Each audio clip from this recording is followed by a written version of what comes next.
Hello and welcome to Health Bar Half Full, the show that makes you feel good about liking games. This time, the recording is going. We lost a couple minutes there, but it's okay because we're being positive about it. It's a positive show. My name is Randy Fluharty. Today, we're going to be talking about the 4 or 5 re's, depending on how you look at it. Remakes, re-releases, remasters, and Nathan brought one up in the take one that did not see the light of day. Reimaginings. We're going to talk about how we feel about them. Free flow conversation involving that. And a reason it's 4 or 5 re's is because re-release technically has 2 re's in it. That's what I'm going to do. But Nathan Hughes is here with us. Nathan, how you doing? Go ahead and relay everything you were talking about. Yeah, well, as I said previously, I'm well. It's been 4 weeks. I'm shocked. It's been 4 weeks since we last spoke. But we had such a good bit about you saying like, "Oh, I'm going through personal stuff," which is good. It's good personal stuff. Yeah, it's good personal stuff. Yeah, I'm like again, we're relating it back to positivity. We want to be a positive podcast. So when I say I've got some personal stuff going on, I mean it in the positive sense. Good way. So. At least on the surface. That's what I'm going to say to my lawyer when he asks. Yes. Yeah. But, so you were telling me about how you're playing a bunch of management sims, and you were talking about 2 Point Museum. You said, you can do theme museums, creating a museum in this game. And I was intrigued by the prospect of a haunted or a spooky museum. And now take it away. You're caught back up. That's all you right. We're getting straight into it. So yeah, you can make all these theme museums, prehistoric, like a jungle type one. And Randy's interest peaked when I said haunted museum. I'm pretty interested. Jack the Ripper museum. Yeah, you just like put in all these like spooky things in the museum, like a haunted telephone. There's a lot of Ghostbusters adjacent memorabilia in it, like a haunted vacuum cleaner. Adjacent, like off-brand, not. Yeah, it's not. No. This is Sega. I don't think they would spring for the Ghostbusters license. Sega's doing all right these days. They're doing quite well. Maybe not for a bit, like a sly joke, you know. That would run you. Sonic is doing better than Ghostbusters right now. You can get Sonic DLC in this game. You can do you have to pay for it? Sonic. Yeah. Of course. Come on. They're not just gonna give it away. Why not? Why not? I mean, you bought the game. If there's a buck to be made, it will be made. Well, that's a different topic, and we might have to talk about this as a full-on topic for a podcast. But the idea that I was lamenting how we just don't unlock things in games anymore. There used to be a world where you played the game and you got more content by playing it, and that's just not the world we live in anymore. No. Like the heyday of Resident Evil 4, where you could just blast through that game, and then like the more you played it, the more stuff you got. And I'm streaming Dino Crisis right now, and that's kind of what prompted me to say it, is because it's a short game, but there are branching paths in it that makes me like, I kind of want to see this again. And because it's short, I feel compelled to do it. It's like, I could see the other side of this. Is this your first time playing Dino It's Crisis, not. It's but it's might as well be, because it's been like 25 years. Oh, okay. But does it hold up? Yes, it's a good game. I remember it being a great game. It's not. It's a good game. Okay. When compared to Resident Evil, it is the diet soda equivalent. It's like, it's not the zero sugar equivalent, which would be it's perfect. But it's the diet soda. It's got that little aftertaste in there that's not appealing to me, but it's all right. In a pinch, it'll get the job done. And I'm grateful you're of the opinion that a soda zero is the more like the superior diet drink than the actual diet. There you go. Yeah, I got a Coke Zero. This brought to you by not this. If you want to sponsor me, go ahead. Yeah, but we could use that. Oh yeah, like zero. When that changed my life, there was a day, way off topic, but I guess that's kind of the preamble, right? And that's the whole point of this part of this show is that I remember one day I wrote off diet soda for my whole life because it's gross, and I would occasionally have a full sugar soda because it's just bad. It's just bad for you, man. And so I missed it though. I'm like, man, I really miss soda. And one day my wife sent me into the gas station and said like, hey. Or the petrol station for you, convenience store, however you want to say it, and said, grab me a Diet Coke. And they did not have Diet Coke inside this establishment. They ran out. and there was a Coke Zero sitting right there. Coca-Cola Zero Sugar. I'm like, that's the same thing. I'll just get. It's just branded for men. Uh, that's what that's for, right? It's like this is the manly Yes. version of Diet Coke. Yes. So It's I black got and it red. for her. Like she'll be fine with this. And she's like, "What do you do? How could you do this to me?" I'm like, Mm. excuse me? Oh yeah. Diet No, yeah. soda. Coke Zero is not the same as Diet Coke. I'm like, what? No. What are you talking No. about? And I took a sip, and I'm like, my life is now different and better. I have been on the Coke. I've been on the zero sugar soda train ever since. It was I a mean, life changer. I like you committed a cardinal sin there. I will say, if someone asked for a Diet Coke and then you came back with a Coke Zero, like I didn't know. uh, I it's didn't know. But this was a I mean, really beneficial to my life mistake. Because yes, that's fair. That's fair. now, but yeah. So and we frequently get sodas from McDonald's, and they have both Coke Zero and Diet Coke. But sometimes they mess up and they give one versus the other, and it's like it is the end of our day. Like we are very disappointed when they mess that up. They've done it 3 times in a row now. We're gonna have to go talk to the manager and get those minimum wage workers fired. Those poor, I mean, those hey, poor souls that can't actually feed their families. Let's get them out of a job. yeah. I mean, hey, look, Positivity, anything you do, yeah, to get your supremely tasty, delicious diet beverage, which costs nothing at McDonald's. which costs, It's a yeah. it's $1.50 here. It's nothing. Wow, It is nothing. that's pretty cheap. Yeah, we get That's like 3 a day. we do it a lot. Yeah. So yeah. Well, I'm glad you're playing that stuff. Like I said, I'm playing Dino Crisis. I'm playing a bunch of stuff, going streaming mostly. Awesome. I don't think I'm gaming outside of streaming, with the exception of Golf with Your Friends, which I'm playing with my son. Ooh, And nice. I love it and hate it at the same time. There are some courses and holes that are designed really well, and then others that are less so. And but you know, it is what it is. I feel like I've heard of this. Golf with your friends. What is this like? It is like mini golf, very simple mini golf. Oh, okay, okay. But the courses get pretty wacky.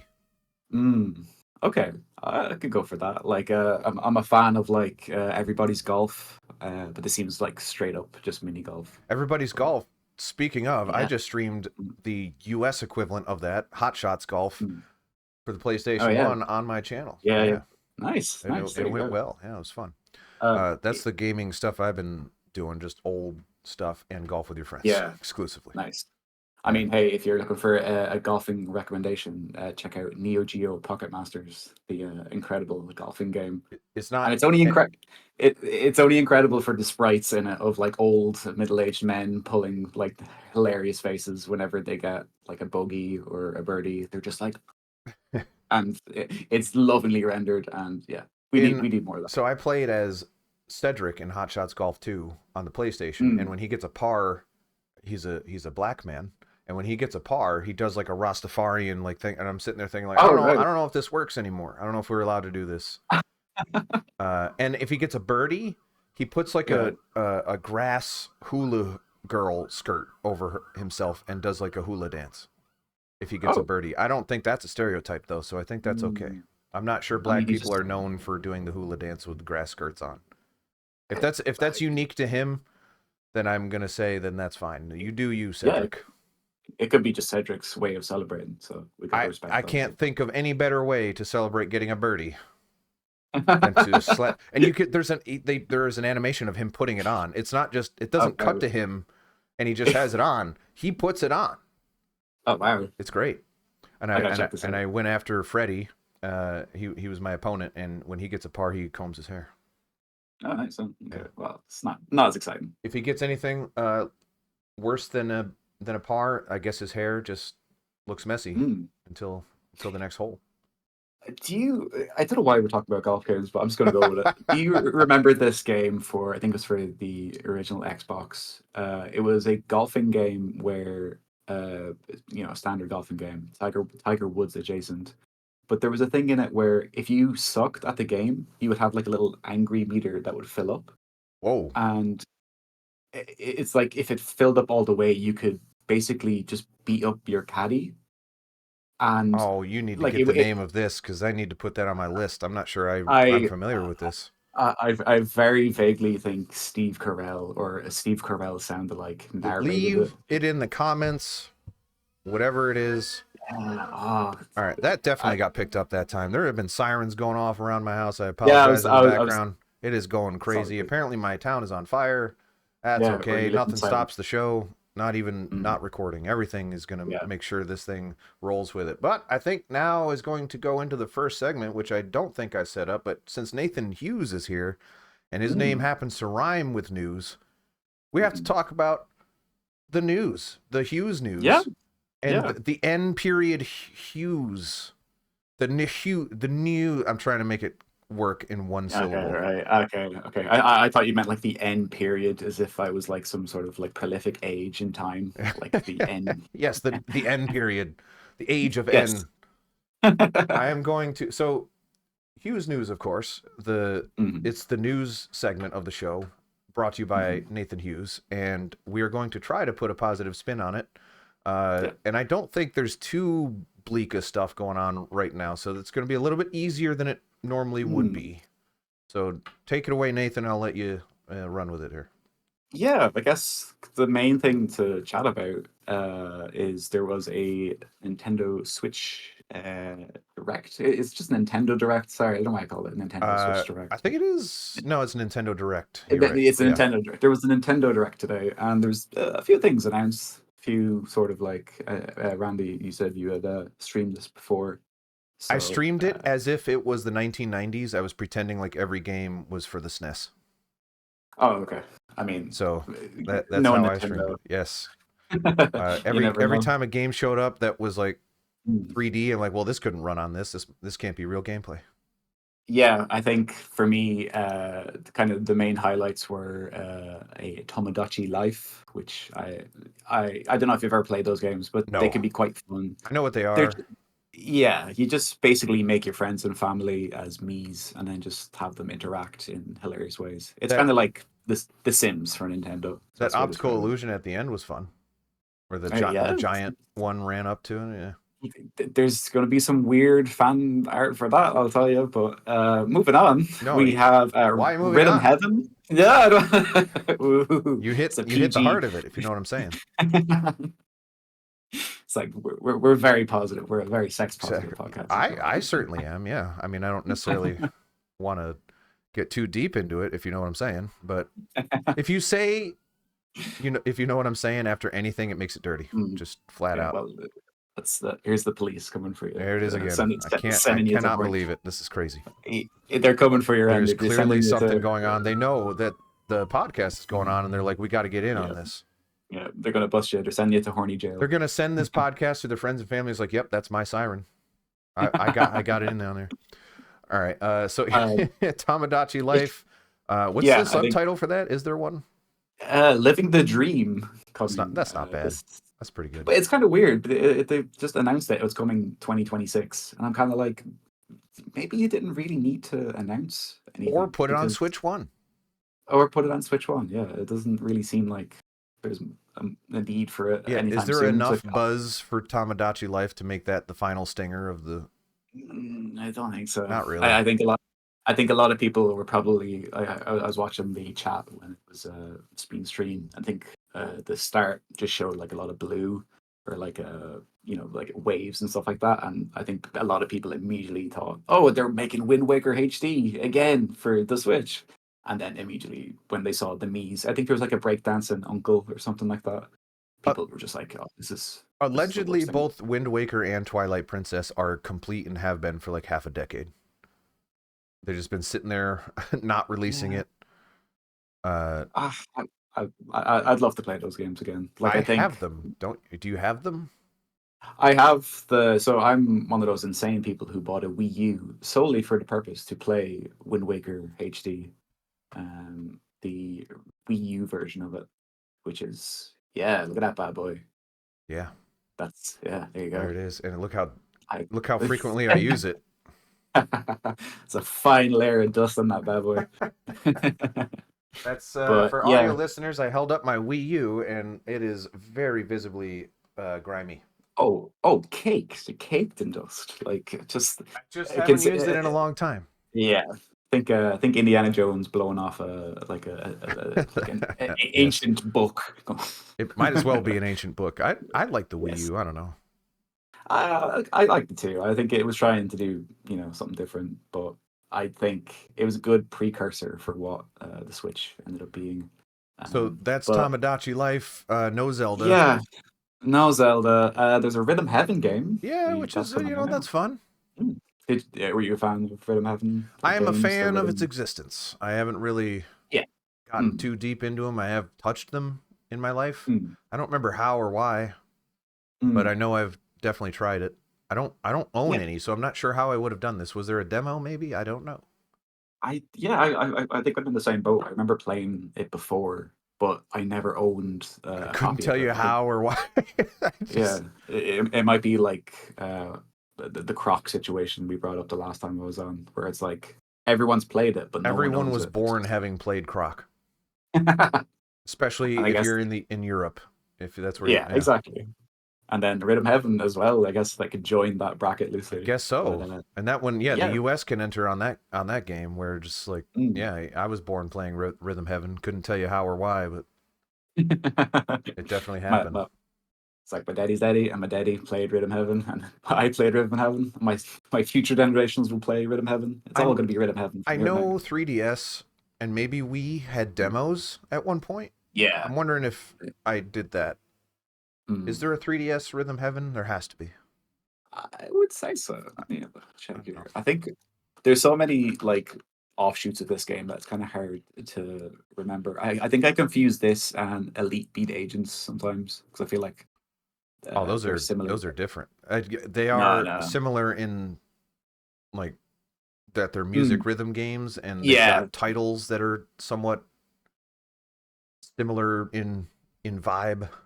yeah. I think in my mind, the game play is what that holds There me are up definitely because I know, titles that are like, similar enough that I'm like I've just yeah, replaced them yeah. in my brain. They occupy the same Mm, space and I have to like that capacitor of RAM is used by mm. both of them and I have to work it out. I think I think for me, it's yeah, I'm weirdly into rhythm games. Like I do like a good rhythm game. My partner bought me um oh there's this rhythm game where you have the kaito drumming sort of thing. You Oh got yeah, like a little Taiko Drum peripheral. Master, is that what it's called? I think it is, yeah. And it was just full of like random Japanese songs, Heck and yes. I think, and it was incredible. It Yeah. was just such a fun time. I think I am of the opinion, bring back plastic peripherals, bring back Yes. your I Donkey still have my Kongas. Rock Band stuff. Oh yeah, I'm sure that's probably worth like a small fortune Yeah, there. if it actually works. I haven't plugged it in a Well, long time, but yeah, mm, who knows? So that's Rhythm Heaven. Rhythm Not a Heaven. lot going on there. We don't have to go Yeah, I over mean, hey, everything. I do want to yeah, yeah. talk about some stuff that stood out to me. Mm, It go was for it. the first Pokemon that I have expressed more than 0% interest in since Pokemon Yellow. Okay. It just looked interesting. It's action adventure stealth open world Pokemon. Yeah, I like don't know. That seems cool. have you? You're just not a fan of Pokemon since like the previous I generation, think where it's just. there is again, this is a positivity podcast, so I'm gonna be a little careful here. Oh my Mhm. goodness with the sirens, but it's fine. Um, I think Pokemon has been kind of coasting for a very long time. Like Yeah. they made a game and then they Mhm. made that game again every year Mm. since that first one. And there's really not enough Yeah. different between them. The stories are not there. Mm. Period. Like they might as well not be there. Mm. And if it's just collecting different looking monsters every time, like it wasn't enough for me. You got to change some stuff up, and they just didn't. Yeah. The graphics didn't really improve for a really long time. Mm. Their first foray into 3D was a disaster. Like the frame rates were terrible. It was Mm. glitchy. They're just not well made games, really.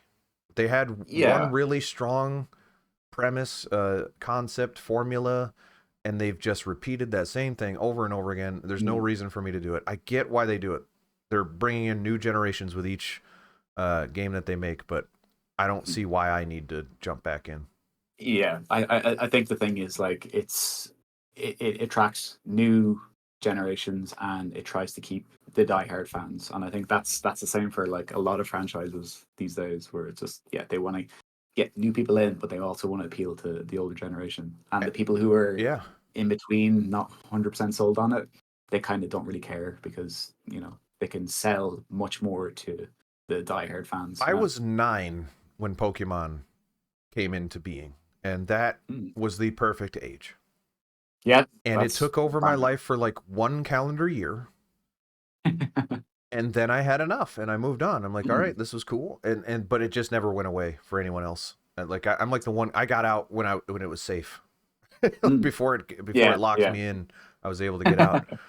But I don't know. And there's no judgment to people that like it. I'm very happy that people have this thing every year. I would kill for something just iterated on, new levels, and if people get excited about new Pokemon for each new generation, that's great. I'm surprised that they're even able to keep coming up with new monsters. Like the highlight for me is the Pokemon that is literally a bag of trash, and Heck it's called yes. Trubbish. I'm like, you've peaked. Like you, there's nowhere to go from here. Like, yeah. So I started streaming Digimon World on the PlayStation. Oh wow. Okay. And the Digimon are infinitely weirder than Pokemon. If you want to get into some weird stuff, might I recommend? There are Digimon that are literal piles of poop. Okay. And there is a lot of poop in that game. Oh, there's cool. just so much. And they say the word poop, and it's just poop everywhere. Oh, okay. There's a Digimon that eats poop.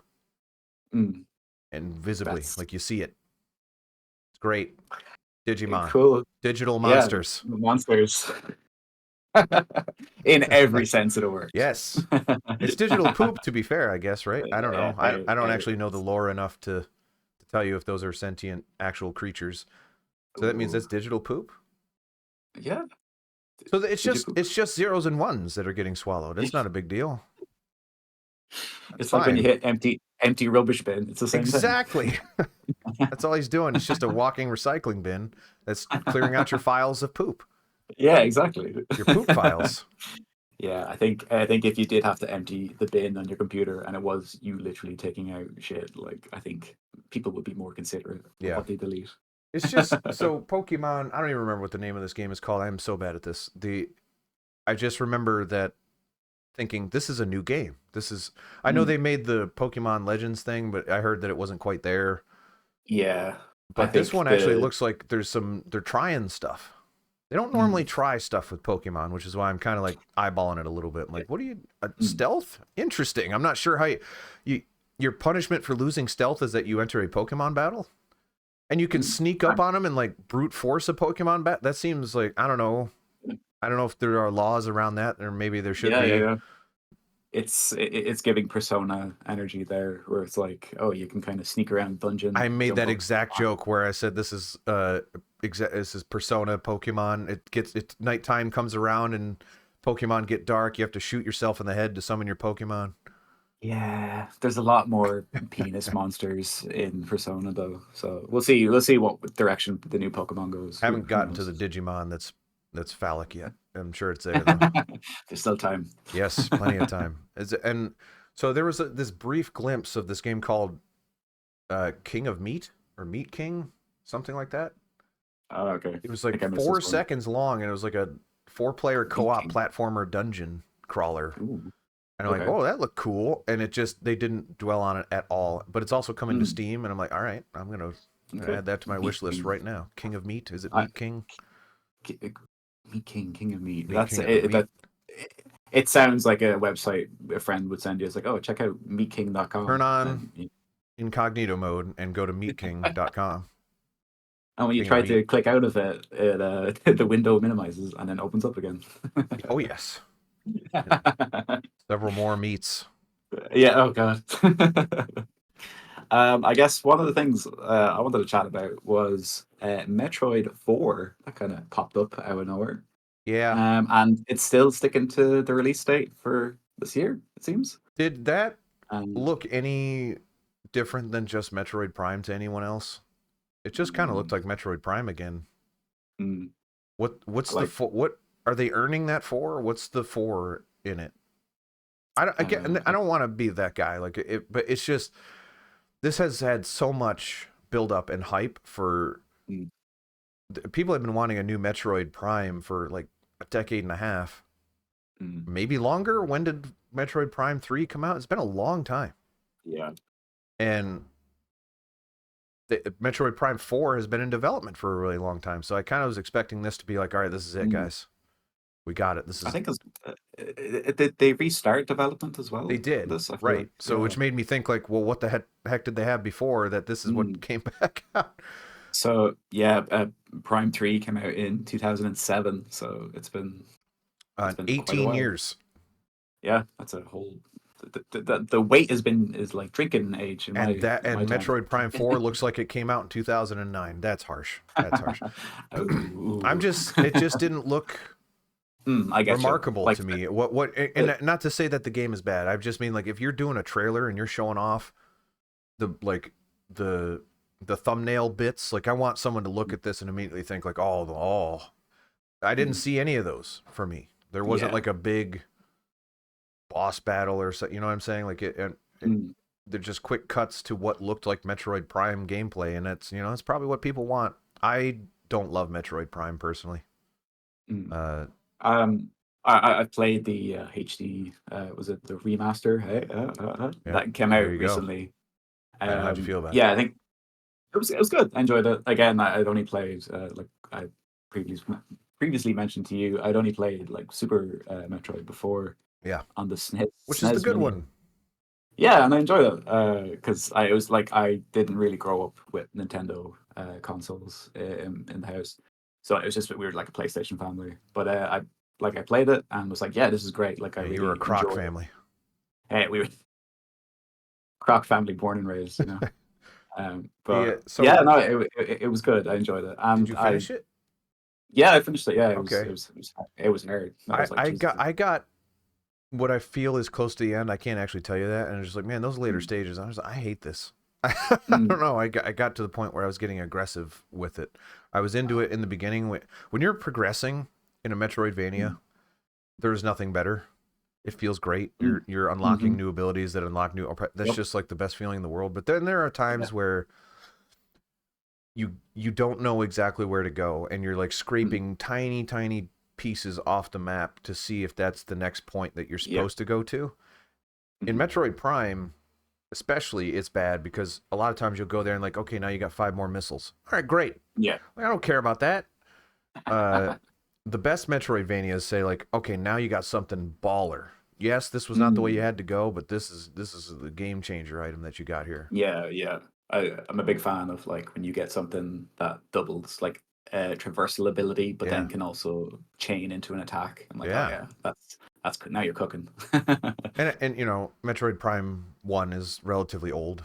There were not Mm, a billion Metroidvanias out when Metroid Prime came out. There's mm, almost no 3D Metroidvanias in existence. So there's some novelty there. I would like good. some more. And you know what? Mm, I will give Metroid Prime 4 a try as a result mm, of, 20 plus years of design uh, improvements yeah. and lessons learned. I will see what you got. It's still retro making it, right? They're Mm, granted what is retro anymore?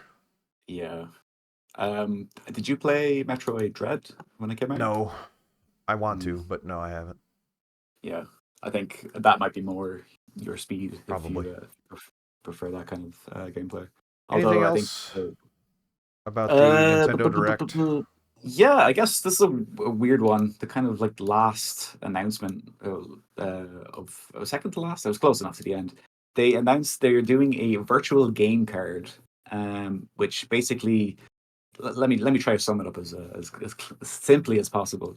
So you purchase a digital game and you load it as a digital game card, and then you can load that card onto a second system, and it says you can load up to two systems with this card. So basically, you can lend out your games to other members of the Switch family group through wireless internet.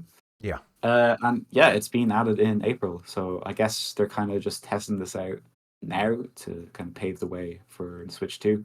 And and see to how it goes. clear, I want to make sure this is clear. You couldn't lend or loan games out prior to this. I don't It think would be so. I mean, attached you to could an account, is my understanding.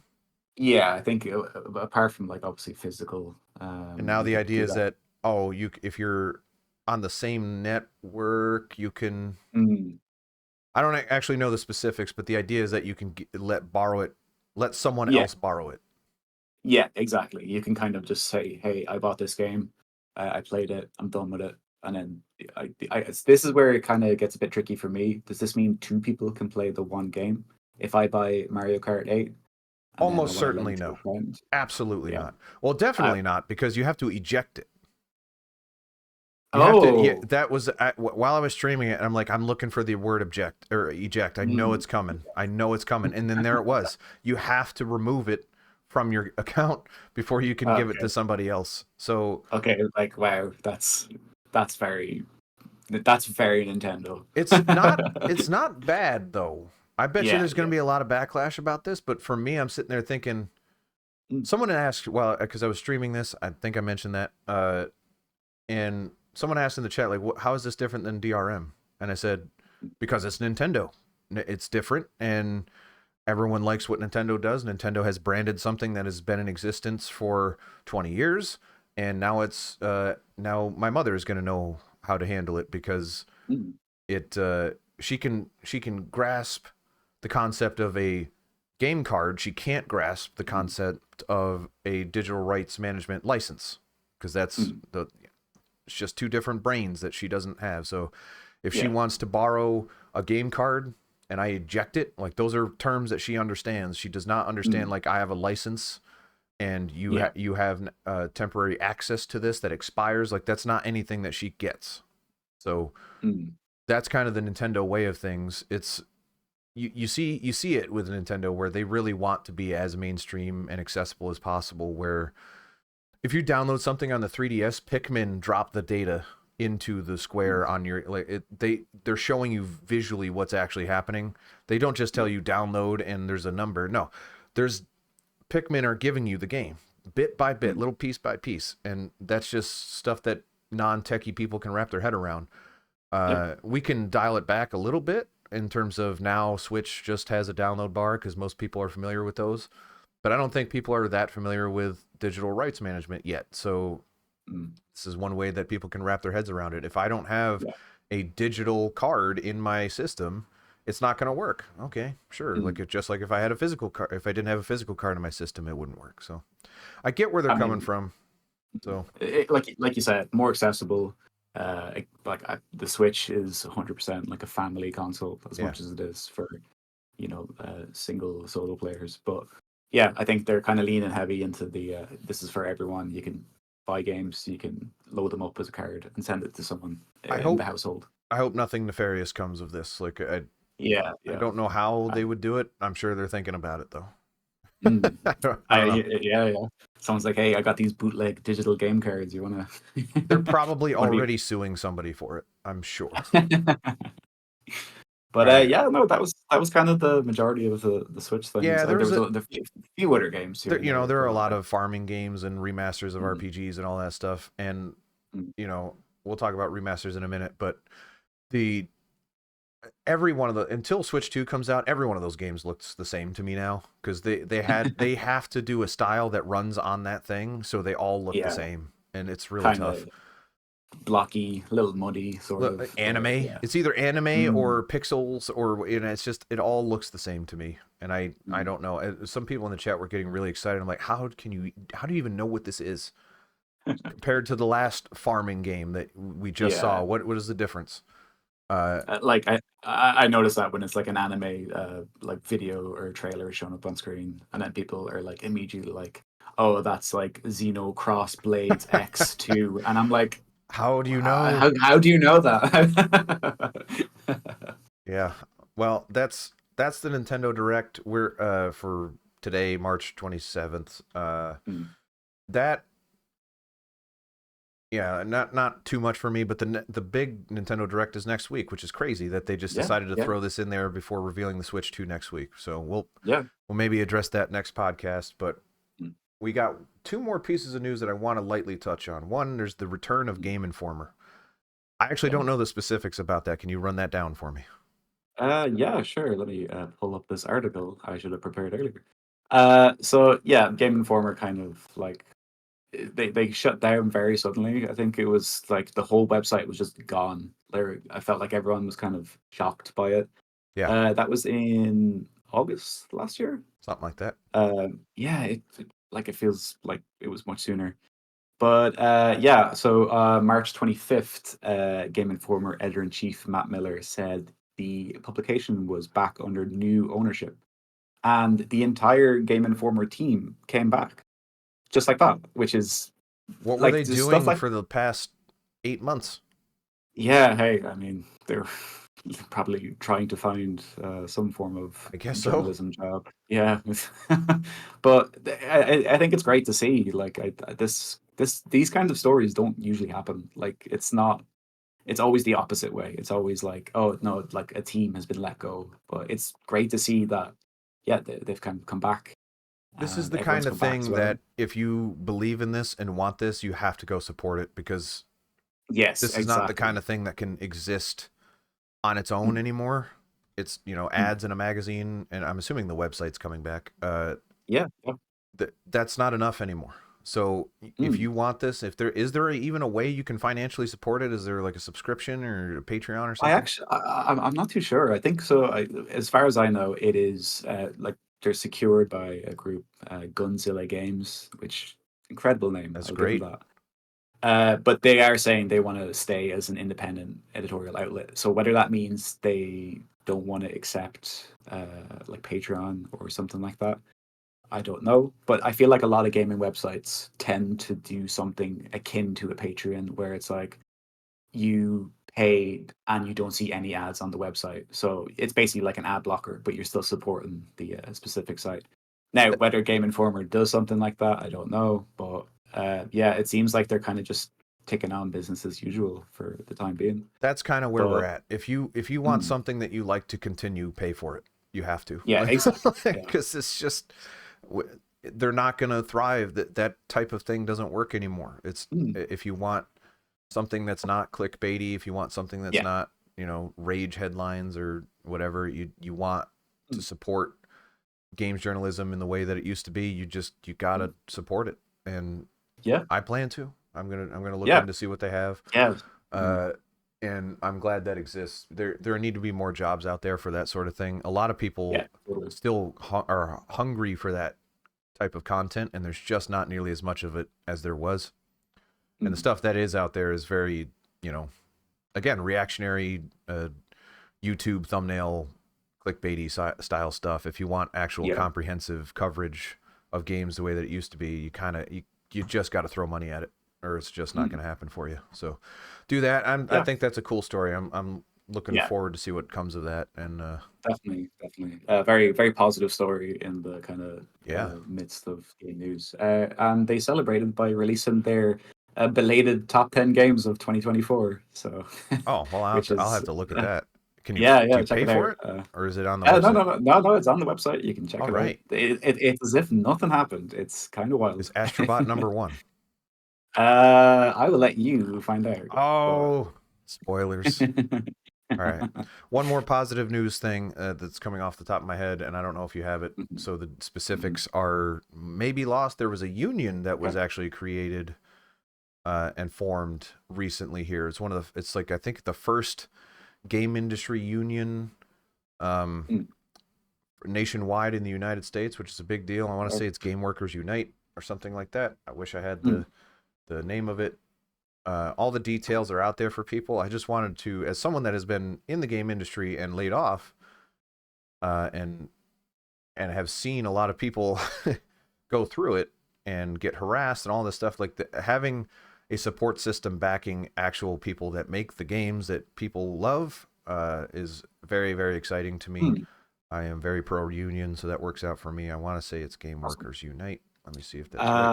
It's coming up as United Video Game Workers, which is so it says this is just from IGN Oh, Game here. Workers Unite is a different Yeah, thing. I think it's similar goals. But yeah, this is from Rebecca Valentine Yeah. on IGN. Basically, a story about a group of cross-discipline video game workers have announced the first ever direct joint industry-wide union in North America, Which is known great. as United Video Game Workers. Yeah, I mean, yeah, you're totally right. These are things that need to happen in this kind of space where we need protection. We need people to be in someone's corner when things are like people are being exploited or things are going bad and people are let go for ridiculous reasons. Yeah. And hopefully There, people will there be needs to be around these things. longer in the career because Mm. people are dropping out of this industry because it's just not Yeah. sustainable to work in No, it anymore. no. How else will people make remakes, remasters, re-releases, or reimaginings? Oh, wait. That just so happens to be the topic of today's discussion. Mm. Boy, beautiful segue into Yeah, I that. mean, I couldn't remake it any better. Bam! Oh, man. All right. Well, thank you, Nathan, for the news. Let's move on to the main topic. I wanted to talk about the four or arguably five re's because there have been a lot of them, and I've seen a decent amount of, I don't want to say hatred, but like disappointment every time people are relying on remakes and remasters. Especially Sony gets a lot of crap for it. Like, oh, you're remastering Last of Us that just came out, blah blah blah blah blah. And I want to talk about it. We seem to fall into this. I'm defending a topic that people seem to be hot about, and I'm going to defend this. I like remakes, remasters, reimagine. I'm just going to say remasters or one. I'm just going to pick one. At some, you'll know what I'm talking about. Yeah. Remasters I like because it gives older games a spotlight again. It gets it back in the conversation. It gives the people that hopefully originally worked on it some more money or credit or recognition. Gives me an easy way as someone that cares about game history and older games, retro games, to go back and play those things, sometimes with quality of life improvements that I appreciate. And legally I can go and do it. I don't have to pull out an emulator. I just pay, and they're usually pretty cheap, like $20. I'll just go pay for it, and it's a no-brainer. Remakes I like because they're completely new experiences. Resident Evil 2 on the PlayStation is a different game than Resident Evil 2 on the PlayStation 4. Those are two wildly different experiences. They can exist on their own, and I want to play them both and get them both. Where I get a little, so I guess before I say anything else, how do you feel about them? Like, where's your overall stance? Yeah, I think I kind of like a lot of my values align with yourself. Just that I like the existence of them. I like the concept of, hey, we took this old game that works, we're going to remake it, or like we're just going to repackage it for like a modern audience. I enjoy it. I like the kind of opportunity it also gives to developers. Like I'm sure like for certain remakes and stuff like that, maybe like the less I don't want to say less talented because that's not, but basically the less experienced people will work on something that the groundwork's already been laid. They just need to kind of chip in and help out. But yeah, I think there's a necessary thing, especially in today's console market, because I feel like there aren't as many new games, and it's nice to kind of go back to the well sometimes and play an old game, but it's just super optimized, super crisp. Like you said, that Resident Evil 2 remake is incredible, and I think probably one of my favorite games, like a horror game I think I played. Because it's Yeah, awesome. like it's so good. It's amazing. It's amazing, and yeah, I like the kind of in my mind, the only thing that sticks in my craw about it is when the remake is the only thing. So when the origin, the original thing kind of fades away quietly, we don't talk about it anymore. And I'm all for Resident Evil 2 being on the PS4, but if I can't access Resident Evil 2, the original, the old game on the PS4, then it's kind of like it doesn't gel with me as well. Right. I'm someone who likes game history, and I like looking to see how far things have come. But if I can't see how far, if I can't experience it for myself and see how far things have come, that can kind of So you've touched on a get lot in of things I want to touch on. So first, from the developer point of view, Mhm. yes, it gives less experienced Yeah. developers an opportunity, but it also gives companies a source of income between the 6 to 8 years it takes to make the big releases. Yeah. And it keeps those people employed. It keeps those people busy. If they Mm. think that they can get some more money out of an existing property and keep those people on to make that stuff, and then get Mhm. like a bump of income and a bump of interest in a certain franchise. You know, the Last of Mm. Us remaster keeps the conversation going. A new Last of Us remaster gets people talking about it Mhm. again. It gets the interest pumping, and then the show comes out and the interest keeps Mhm. going. And those people working on those remasters, they got paid to work on that thing. And the beauty about this is that you don't have to buy it. Like, no one's saying Mm. like, oh, that I have to spend $70 on this game that already exists. No, you don't. If you've already played that thing, you've already got your copy. That's not going to stop working. Just play that one if that's what you want to do, or don't play it at all. And I promise you, it's not taking time away from the game you're waiting for. It's just not. Like, that's not why Mm. that's not why they're doing Yeah. that. That's not how it works. And so I do want to make sure, like, from a development standpoint, it is nothing but positive. And Mm. that's important to me personally. It's not important to a lot of people. And there's no downside, in my opinion, to the general populace.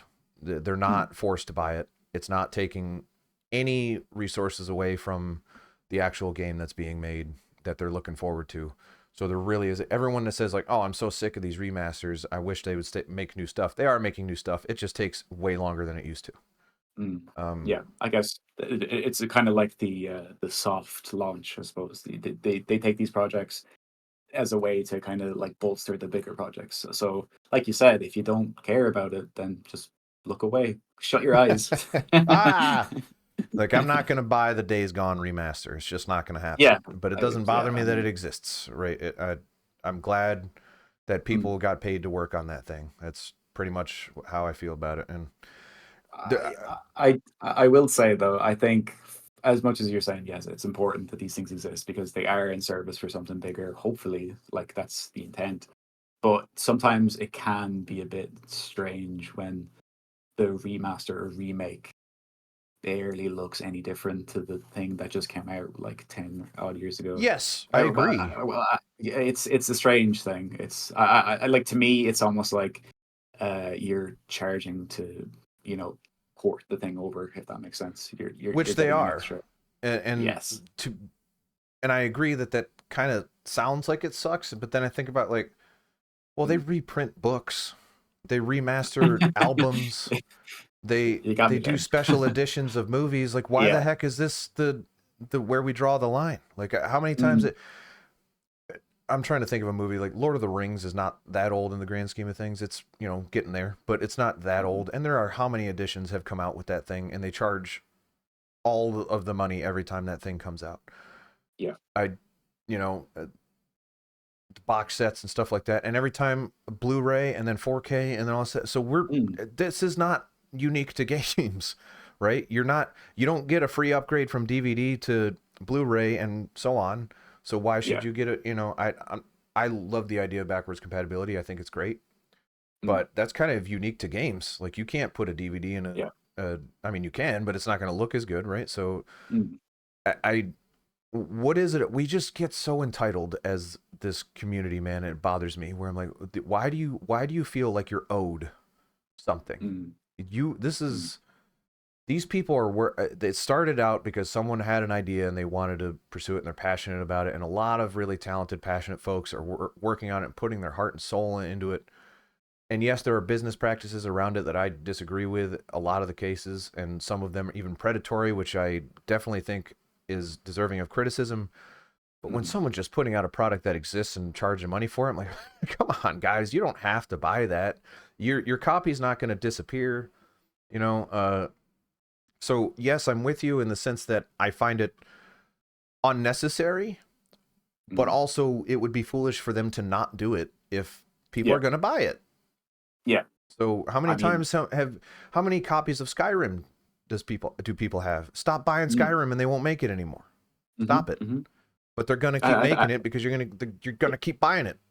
yeah, exactly. If it just because you don't buy it doesn't mean someone else isn't gonna like. There's a reason why they make them. There's a reason why they port things to everything because, like Skyrim in particular, like people buy these things. People like just like having like 6 copies of Skyrim across PC, PS5, Xbox, Switch. Like that's not me. And I promise you, the people working on Skyrim Edition 47 is not. They are not the people working on the Elder Scrolls Yeah, 6. Those are not Mhm. the same people. Yeah. It's not to I say think that they that's won't be at some point, like right. when they're done with that or whatever, and you can make an argument Mm, like, oh, well, they could be working on it now. But again, like that's not game development is not like an all hands on deck all at once sort yeah. of process. Anyone that Mm, knows how game development works, it's iterative and collaborative, and it changes from step by step. It's not as yeah. simple as throw everyone at it all at once and then it all gets I, done faster. yeah. That's not how it works.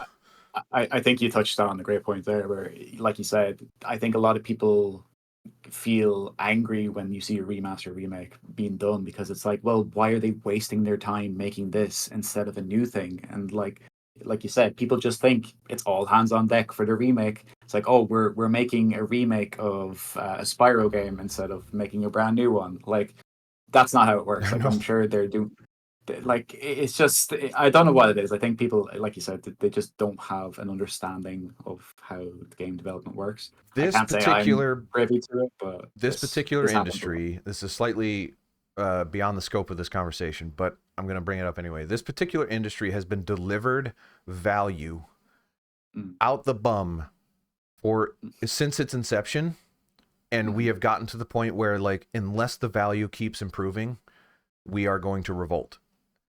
mm, It's not sustainable. How many, because if you think about where games have started, games they used to be on a tiny cartridge that had like 30 seconds of gameplay with 4 pixels on it and it cost $80. And now we've mhm. got these 120-hour epic games that are like still sometimes $70, $80, but relative to the dollars that we were spending in the 80s is chump change by comparison. Yeah. Mm, So we have been blasted with just unbelievable content and value for the entirety of it, and now they're trying to say like, oh well, you're trying to pull back the value. I don't think that's mhm. what's happening, but I think that's the perception, is that, oh, you're Yeah. charging more. Mm, Okay, well, they're charging more in the sense that the number is higher, but relative to the value of the dollar, they're charging you less yeah. actually. Mm, um and again, like I've worked in the industry, and I've done game development, so I'm a little bit more sympathetic towards that side of things. And I get where they're coming from. Like if you feel like you've gotten something for some amount of money and then suddenly it feels like you're getting less for equal or mm, more, I get it. At the same time, like it was this arms race of like, how can we keep delivering content and value to these people as fast as possible, as much as possible? And that backfired because now we're expecting it and we can't do it anymore. yeah. So I'm partially not blaming the audience here because we set the expectation, as in the Mm, industry set the expectation that this is what you deserve, this is what you get, and now we're saying like, actually, probably shouldn't have promised that because now we're in trouble because now we have to start mm, doing predatory DLC practices and uh, exploiting stuff like that, and mm, that's no good. So maybe we yeah. should have eased the transition into better value and better entertainment more than we did. Because think about how long games have been around. Realistically, they've been mainstream since the 80s. Mm, And go back to 80s movies versus today's movies, and go back to 80s games versus today's games, and the difference in how mm, far mm. afield they Yeah. are in terms of Yeah. technology and advancement is ridiculous. So we have Mm, photorealistic people that we are controlling with our fingers. That's unbelievable. And if you would have asked anyone controlling Pac-Man in the 80s, they would have said like that's not going to happen. yeah. Yeah. And we got there so fast with no increase of like, really not a price increase worth mentioning. There was Mm. the bump in the Xbox 360 era to $60. There's this recent bump to 70. For how long games have been around, that is nothing. Yeah. And that's, you know, I guess that's the end of my rant a little bit, but just that's where I Yeah. feel like the psychology is coming from. I think you touch on a great point there. Like prices are increasing, but I think the issue, kind of going back to the unionization of it, like we were talking about before, problem is that extra money is going towards the game development. Yeah, sure, but a huge chunk of that is also going to the wrong people who Yes. are there for the profits, and it's not going back to the workers. It's going to the higher ups, Yes. and that's where people like. I feel like most people, that's where people get pissed because they're just like, oh well, I'm spending more money to line the pockets of someone who I don't care about and not actually contribute towards people who created the game. It's just the higher ups. That's a good But point. I have a few counters where uh, I don't think the majority of people care about the workers working on a game. I don't. I wish they did, but I don't think they do. I think we do. I would agree. Sadly, I think for a lot of people, it's not. They They are just want so the game. like, yeah, what gets me what I want the fastest. That's all they care Mm. about. They're not seeing the layoffs, or if they do, they're saying they don't think about any of that stuff. Then maybe this is a little cynical of me, but honestly, Mm. it's not, because they shouldn't. They shouldn't have to worry about that stuff. That's not their job to think about that stuff. The Mm. people that are paying attention, yes, like that, they should care. I care. And you're right in the sense that the people making these things are lining the pockets of someone they don't want to. But if they weren't working on that, what would they be doing? They Mm. wouldn't be there. Okay. So like if the cost of lining someone's pockets is those people get another project to work on for a while, it's trying to look at the silver lining of that sort of thing. And Yeah. Yeah. it's the way it's got to be. It's not perfect, Mm. but Capitalism, baby. yeah, unfortunately. And I don't see that as a bad thing, because those Mm. people, yes, chances are they're getting laid off after the project. But if the project takes 2 years, it's 2 years of work that they got where they wouldn't have otherwise, right? So It's unfortunately that kind of is the way things are. I don't think there's that much bones about it at the moment. It's like, yeah, that's what people do. They do these projects. They're probably going into it thinking, unless it's a really good team with a really good infrastructure in place, I'm probably going to be here for a short period and then I have to move on. So yeah, yeah, it's a necessary evil. Not to say it's like forgivable in any way, yeah. but that's kind of just the way things are at the moment. But I guess But so. Just around the business practices of it, and we can move on mm, to more like, let's talk about our favorites and sort of stuff. yeah, Um, it it really does not harm you, and it is a benefit. It doesn't sound like it on the outset, but it is a benefit to no, the games you want made, mm, flat out. I So agree. Yeah. if you're upset that these remasters or remakes are being made in lieu of working on your new project that you're excited about, that's not how it works. So Yeah, rest easy. Don't buy it if you don't want it. The game will come exactly. out when it's going to come out, and that's that. So, Yeah. any of your particular favorites that you want to talk about, and even just, well, so like I want to kind of define Mm. the types a little bit, and then we can kind of Sure. go in. There's reimaginings, which I might dump that one because I'm trying to think of what one would fit there. Mm, Because that's it. Yeah. I Uh, can't think of any off the top of my head, but I get where yeah. it's coming from. Yeah. It's like a loving homage to a game. It's like, hey, remember this old Honestly, game? Like, Final Fantasy VII Remake might be a reimagining. yeah. I mean, it is. Are you in the camp of it's a completely different game altogether? Oh yeah, Because I'm very much so. It's like the way was it Rebirth? No, Remake. Sorry, yeah, yeah, that the way that ended and kind of wrapped up, I was like, oh, they're just yeah. doing Well, their own so thing did you here. play Rebirth? I have not played Did Rebirth. okay? Well, the ending at the end of the game's Mm, weird. I'll just say that. But the okay. where reimagining, where I feel like it would fall into the camp is like, do they have large? Are the bones of the original there, but they are making severe Mm. changes, like So, severe changes, and I define that just as mm, Final Fantasy VII Remake versus let's something like Resident Evil, where the majority of Resident Evil 2 remake, for example, is the original game. The story kind of plays out the way that it does in the original game. Mm-hmm. There are mechanical additions, but it's more or less the same type of game, just done with in a different scale, in a different perspective.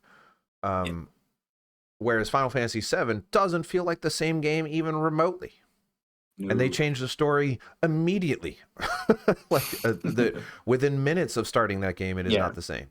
So that's kind of a reimagining. Like, you've got the guts of Final Fantasy VII, and you're like, well, what if we just move these pieces around a little bit? Like a lot of it, actually. No, there's one over here. Let's get that in here. So I think those two are different. Remakes are like, I'm going to take what's here and from the ground up redo it as it was, more or less.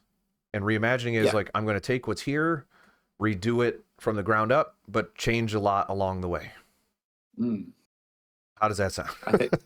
I mean, it makes sense. I like the there doesn't tend to be too many games that do reimaginings, though. I feel like they're quite rare. No, they are. Yeah. And I think there is a reason why, kind of going back to, like, well, if you're going to remake a game, you might as well stick fairly close to the source material, because you don't want to change it up too much. So we could probably just, for the sake of simplicity, axe the reimagining part. It was funny to say 5 re's. But we still have 4. That's not bad. Yeah, we still have 4. That leaves remasters, which is it is 99% the same game. Yeah. Probably the same code. New coat of paint, maybe a little quality of life changes, no changes to the story or the mechanics for the most part, and it just plays out as it did originally. Yeah. I think the one that kind of sticks out in my mind is the Shadow of the Colossus remake. Yeah, which is PS4. A heavy visual upgrade. Demon Souls also lands in this, in my opinion. Yeah. Metroid Prime 4. There's the original. Metroid Prime, period. Not 4. Yes. But yeah, no, like, for me, Shadow of the Colossus, like, it's like they just turned the dials up. They got rid of. Now, to be fair, some people can say, oh, they kind of lost a bit of the sauce in terms of the PS2. Yeah, put a pin in that for a minute, because I do want to bring that up as a topic, a part of this. And just so we're clear on the definition. And I think we got remasters now. It's like, it's 99% the same game. People know what that means. Yeah. And then there's remakes, which is from the ground up. It's a new game. Yeah. That's fair to say. And Final Fantasy VII and Resident Evil fall into that camp. Yeah, absolutely. So, with that in mind, I did want to talk about these middle ground ones where they did a lot of work. So Demon Souls, Shadow of the Colossus, and those are probably the 2 that I kind of want to address, because those are remaster makes. Because there's a lot different in the sense of visually they're different. They're visually going for something else. They don't the original intention of the games are now different visually. Yeah, 100%. And I don't know if I like that as a goal. There is something to be said about the kind of, like, grubbiness of the PS2 quality Shadow of the Colossus. I like it. I like the kind of roughness of it. It kind of it has a charm to it. And then compare that to the ultra clean version of the PS4. And there's also go ahead. Like, they're both have their merits. They're both good for different reasons, I think. But yeah, I think it kind of just comes down to taste. Like, do you prefer how it used to look, or do you prefer, like, the kind of ultra clean version that it looks like now? If you remember, in the case of Shadow of the Colossus, they did remaster it on PS3, and that was largely the same game, and they just cleaned it up slightly. But they mastered it on PS4, and they changed the visuals. That's so. There's when a game is originally made, there's a vision, and they have the tools that they have to foresee that vision and to create that vision. And then it's out there, and that's the vision. Like, this is what we intended to give you with the tools that we had. And a remaster, in my opinion, is supposed to get you closer to that original vision with newer tools. Mm. A, something like Shadow of the Colossus, the new visuals kind of changes the original vision. Same with Demon Souls. Mm. Those are different assets. They don't look the same. They're not the same characters. They're not the same monster designs. The architecture is different. So it's a different vision, not by the same creators, but the game is still largely exactly the same. And I don't necessarily jive with that. Like, which one am I going to pick at that point? Do I want the original creator's vision? Am I going to play the PS3 version? Or am I going to check out what this new one is because it's easier to access and smoother? I think it does come down to that. Like ease of access is a huge thing. Yeah. Like if it's so much easier to just download Shadow of the Colossus for PS4 than to boot it up on the PS2. Well, And like, yeah. It Or depends. Like PS3. if it or PS3 or yeah, but But PS3 it might as well is just be a prison because yeah, it's really hard to get. like Yeah. free Metal Gear Solid 4. Come on, let him out. Yeah. But yeah, no, I totally agree. Like it definitely comes down to like ease and what's the simpler option. And I think most people will go for the remastered version or the latest greatest Yeah. because you know it's easy to get. Um, but there is something to be said about like being able to access the older version. That's something I'm always a big fan of. Like again, like I said before, just I like seeing where games come from. So I, as much as I love the shiny new edition of the game, I also do want to go back and play the other one at some point, just to kind of see. Oh yeah, look how much they've improved upon it.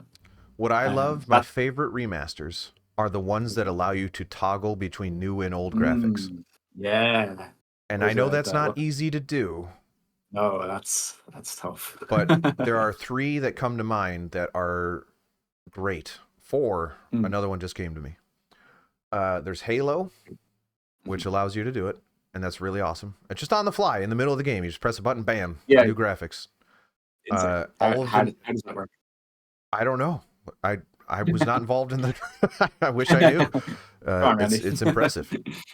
Uh, the new Tomb Raider remasters of the old games also Yes, do it, yes. and I think that's brilliant. I really like it. It's actually fun because I'm streaming the old Tomb Raiders right now with that remastered Mm, version, and I flip back and forth, and there are times where I'm like, wow, they actually changed the design mm, of that art. That's not the same mm. object anymore. But I can press a button and go right back to it and see both sides. So like I Yeah. don't feel like I'm missing out in one way or the other. Soul Mm. Reaver also did that exact thing. Oh, And there nice. was also a lot of those old LucasArts adventure games have that same thing where Mhm. they have the new hand drawn art, but they also have the press the button. Oh, yeah, yes. But that does seem to be a thing in like point and click games where Yeah. like you can kind of just go back. I guess it must be just easier to render Yeah, you're just because you swapping know. a sprite at that point. That I would know Yeah, how to do. yeah, So yeah. yeah, and those are great. I love those things. Keep doing those. Mm, All of yeah. those. Every Mm, game. No more new mm. games. Just make those old games with new graphics that you can toggle. Yeah, I think just going off that point, I think when a game like a remake, remaster, whatever you want to call it, does pay homage to here's how it looked, here's sketches, here's concept art from when we were making the game back in way back when, Oh yeah. like all that kind of stuff is like I love that. I love when a like a remaster is essentially treated as like a collector's item, where it's like here's a little bit of like the lore behind it. Like Hmm. you have your sketches, you have just concept art, and like showing you how the game was made. Like it just it helps you appreciate it a bit more. Like more games, like if they're being remade or whatever, they need to kind of have that level of just like, hey, look at all the crazy stuff we have from like way back when, if it's still around, hopefully. But yeah, it gives you a greater appreciation for the game, you know. I wish I had an Uh, example off the top of my head, but I know there's some that have like documentaries and developer commentary mm, in them yeah, too, and yeah, yeah, I love that stuff. I can't think yeah. of any off the top of my Same. head though. Um, Mm, so some of my favorites I've already mentioned. The Tomb Raider remasters I think are fantastic. yeah. It's weird because the old graphics. This is actually one thing that's weird in the Tomb Raider one specifically is that the frame rate goes down when you switch to the old graphics because the Weird. engine couldn't handle. I assume the engine couldn't handle 60 Right. FPS, but the new one could. Mm, So here you go. It's very very strange. Um, nice. yeah, so I really like those. The Halo thing I mentioned. Yeah, yeah. In terms of remakes, obviously every Resident Evil remake, with the exception of Resident Evil 3, is just Mm. like a fantastic game, and I think Resident Evil 3 is okay, but it's not amazing. Yeah, I played like I had a field day of just playing all the new Resident Evils, so Resident Evil 2, 3, and then what 4 and 7 and 8. So I had like I just played all of them like in like a couple of weeks. And I was just like, wow, the quality is just like it goes up, and then it goes up again. Yeah. But I genuinely was kind of shocked by Resident Evil 3 because like I knew about the Nemesis character from the films and all that. Uh, yeah, That's right. yeah, I know. Yeah, no, because I never played All Resident right. Evil 3. I So played you're 2. way into rubber, shiny rubber Yeah, and Nemesis. he says stars really Yeah. menacingly. Yeah, there you go. But yeah, like I played it and was kind of like, I don't get it. I guess the original is completely different. There's probably a lot changed Yeah, in so the latest. Nemesis is more dynamic in the original. So they actually Mm, lost something with the remake. In mm, the remake, Nemesis shows up, it's a set piece. It's scripted. It's meant to happen. mm. It's going to happen Yeah, whether you yeah. like it or not. The original is not like that. He will show up randomly uh, sometimes over another, and there is no Mm. rhyme or reason for it. Right, okay. If you played the Resident Evil 2 remake, Mm. the Mr. X guy, Hmm. Yeah, that is more in line of what Resident Evil 3 originally was, where he's just wandering around and yeah, you might yeah. run into him.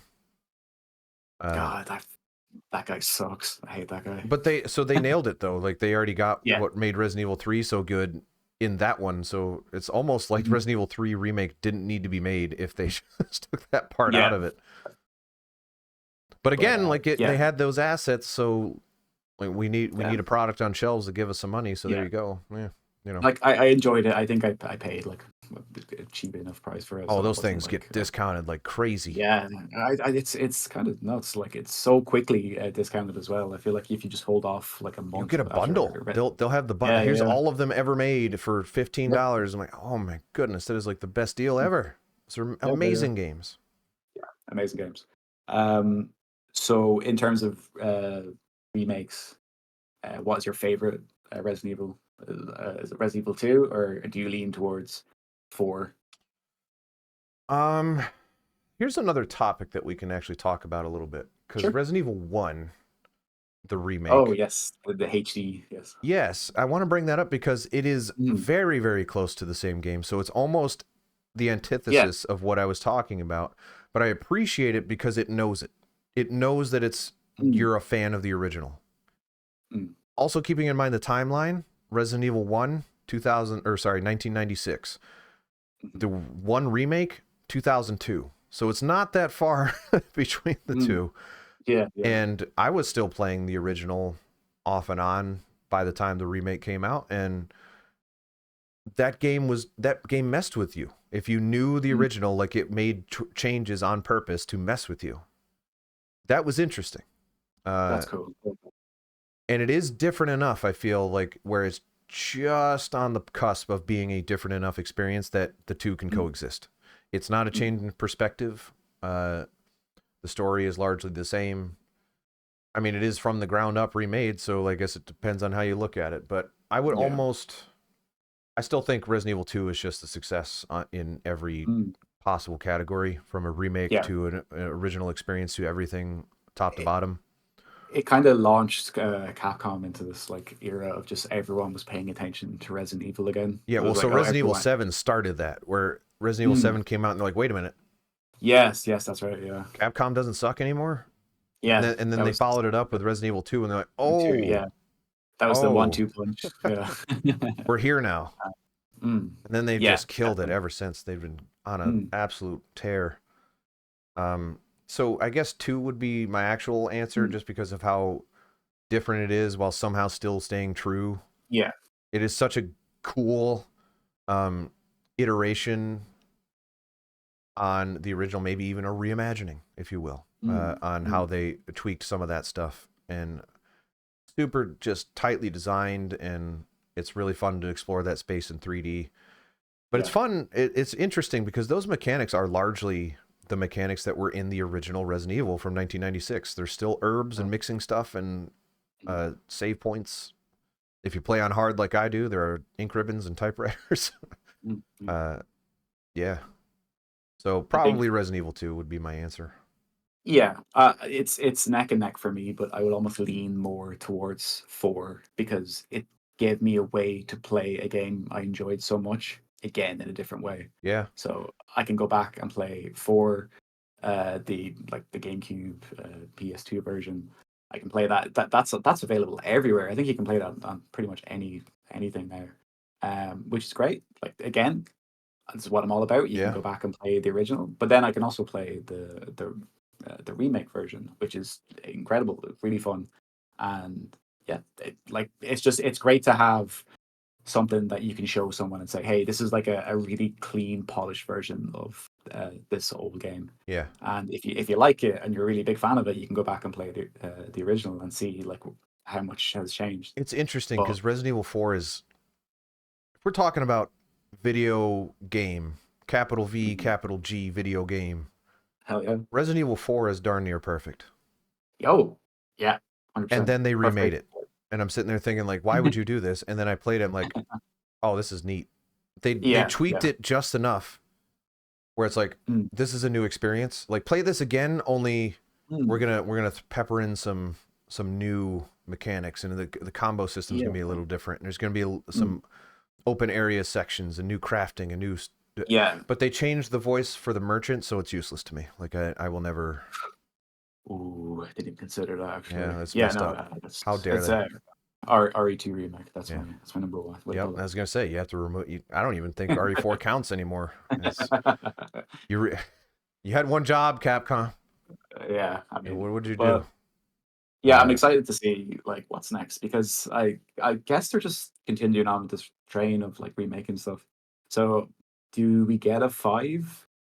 Do we get a 6? I don't know. I feel like those are bigger tasks upon themselves. Well, 5 is a lot like 4. So if they use the 4 engine that they used to remake 4 to remake 5, sure, that'd be kind of fun to see how that co-op experience works in. But is there enough interest? Because I feel like 4 is such a classic. Everyone loves 4. I think everyone's so hot on Resident Evil that they'll take anything that says Resident Evil now. That's fair. I could see that. And if they're smart about it, they can actually change the stuff that people didn't like about 5, which I really like 5. So everyone's wrong except the racism part. That sucks. But other than that, that's great. I'm white, so it didn't bother me at all. Like it works out for me. So I got a list here of some more remakes that we can run by. I've got about 15 minutes before I have to dart out, but we can just touch on some. We talked about most of these. There's Dead Space that I'm not even sure where that occupies, because that's similar to Demon Souls territory. Yeah, they tweaked it just enough to like change, like make it more interesting, and I think they did a lot of stuff that like makes getting around a lot easier. Are there? Did you play it? The remake? Yeah. Is it a new voice acting? So does. Yeah, the main character Isaac is a lot more. He talks a lot. He talks more. Now. He talks. Period. He didn't in the first one. So he talks. They lean into the Dead Space 2. That's weird, because every time I see images from that game, I'm like, that looks a lot like the original. I mean, it obviously looks modern, but I don't know. Yeah, I mean, I would be interested to check that out, because I love Dead Space. I think it does a good job in that it kind of helps frame the story a bit better. You kind of understand things a bit. Like it's not as vague, because you just have a guy who doesn't say anything and just grunts and stomps around. But yeah, I think the remake did like a really good job of kind of proving my point here. Pokemon frequently remakes their games. Yeah. Because, kind of proving my point. The what was it, Yellow something or other, the one they made for Switch, that was just the old games, but Let's Go Pikachu. Yeah. And Let's Go Eevee.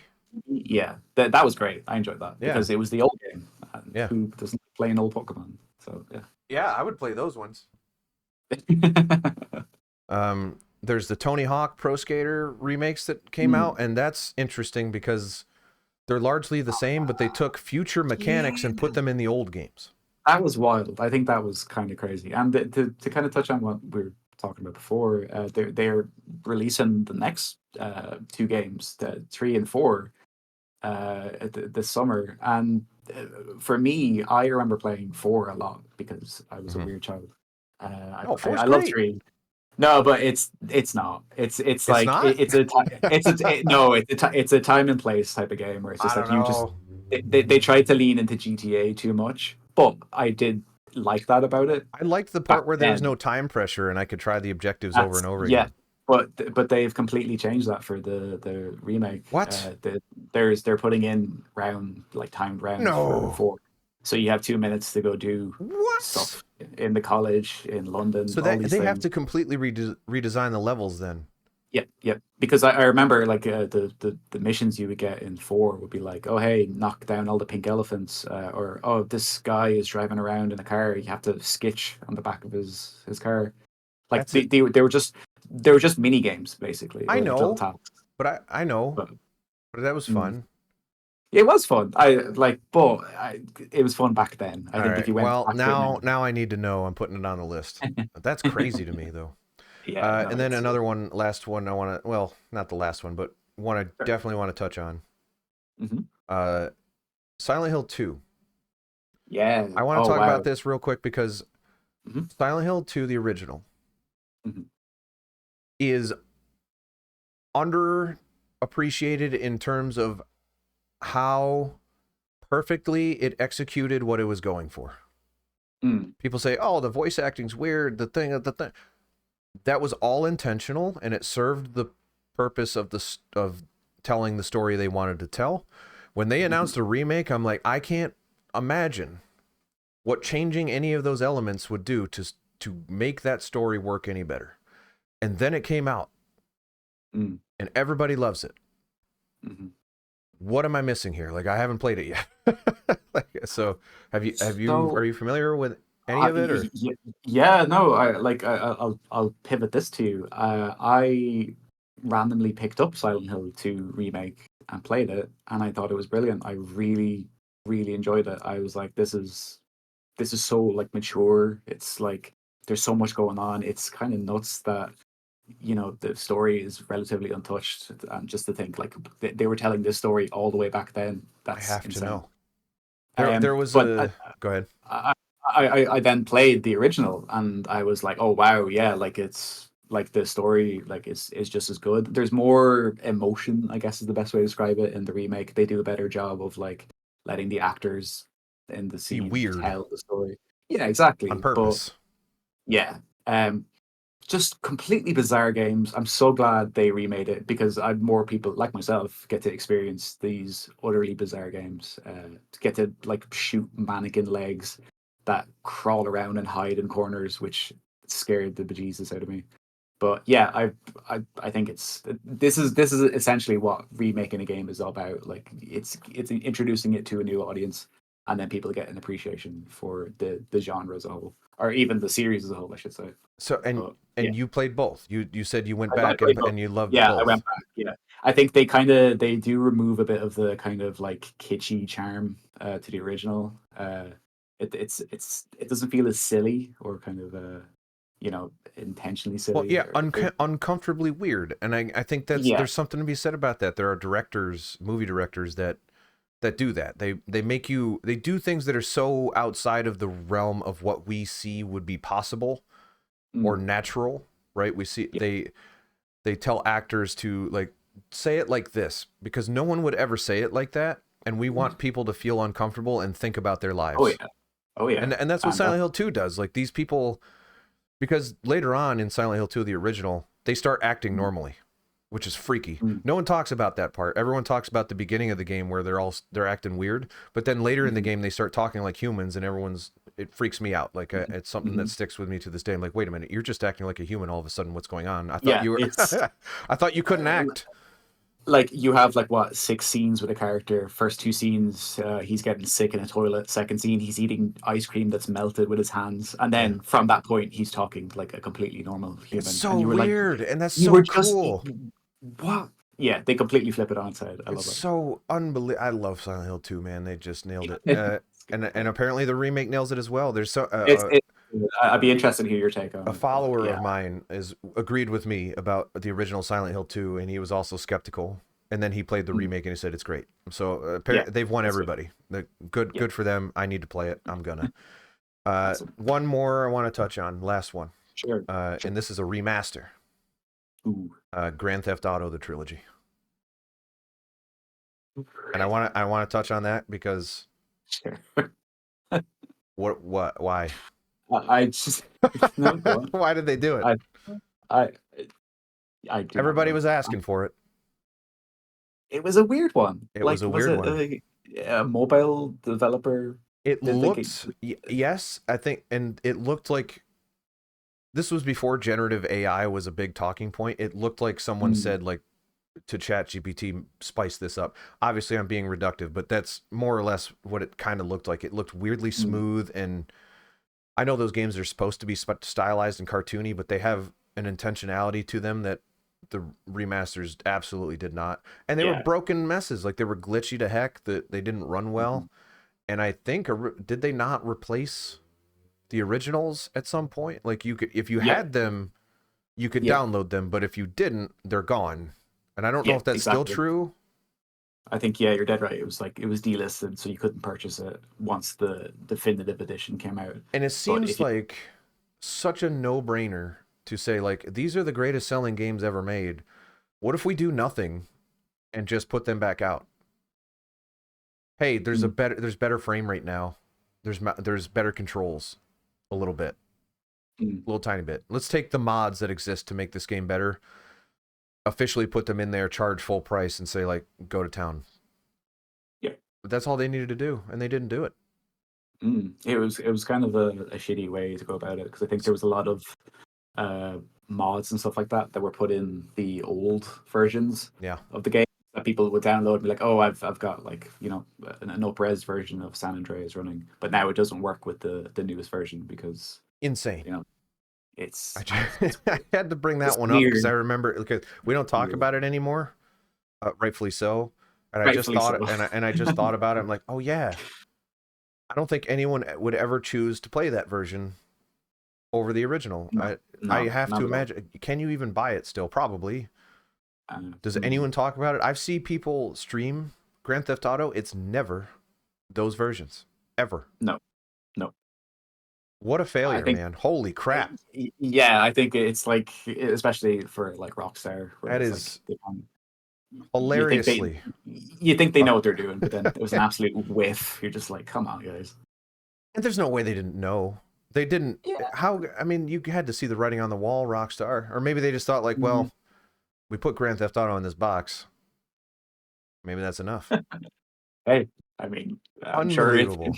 it made some sales. Enough people were mad about it, so I guess. It's I don't know. It defines Mm, some sales. Worth enough sales? I mean, I don't have the numbers, but I can't. no, Considering I can't imagine. people that are streaming that game again exclusively are streaming the old ones. I'm not going to say Mm, exclusively definitively, but I don't ever see anyone streaming the remasters. Surely someone is doing it. no. Uh, but wow, Mm. it's just I had to sneak that in there as like one Yeah, of the yeah, biggest yeah, failures of a remaster in the history of mankind. yeah.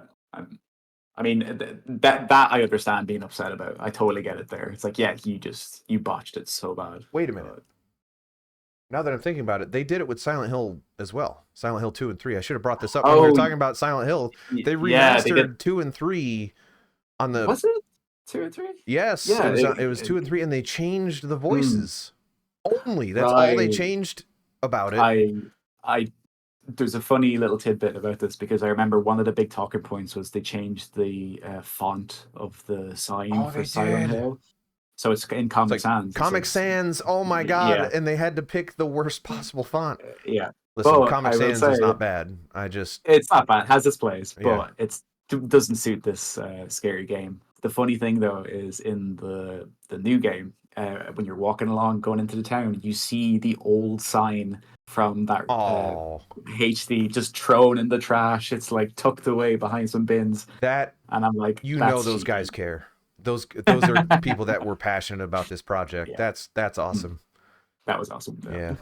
I don't know. So that's the 4 or 5 re's. I don't know how we decided it. Remakes, remasters, reimaginings, re-releases. We didn't really talk about re-releases much. I don't. Yeah. Is anyone bothered by a game coming out somewhere else in its original I don't. form? No, I think it should be supported. Like get it as everywhere that you can, because it needs more. Well, sales. that's a topic for another day. How do we feel about Xbox games? We'll have to have Microsoft CEO Adam in here to weigh in about his. Yeah, so I don't know. That's got to do it, because I got to unfortunately bounce out here. Nathan, thank you so much. Is there anything you want to hype or advertise or however? Oh, no, I just, hopefully I'll be back for the next installment and we can chat some more. Of video course, games. always Hopefully a I'll have pleasure. more. Super happy to have you here. Awesome. Yeah, I'm always happy to come in and talk video games. All right, they're the best thing ever. Yeah. Next topic. I don't know if anyone has an idea for a topic. Leave it in the comments. I guess if that's something you want to do, you can join my Discord and talk to me there. It's tinyurl.com/randy-discord. It's actually popping off in a fun way. It's getting really active all of a sudden, so that's cool. You can talk to me there. Give me some ideas. Other than that, do all the algorithm stuff. I don't want to name it specifically because it bothers me. You know what it is. And next podcast episode is April 4th. I believe that's Friday. I think moving forward, we're going to do Friday because it gives me a little bit more time to edit the podcast. It's normally a tight turnaround. So I think that's how we're going to do it moving forward. I don't think anyone's going to be offended by it. If you are, let me know in the comments. Engagement. Haha. Yeah, we'll get Adam back in here hopefully by then. If not, we'll figure something out. If I'm going to hit the music by Evan Vath, by the way, check out his Spotify in the description of this podcast. And I am out. Thank you again, Nathan. You're very welcome. Take care, everybody. Positivity. Bye-bye.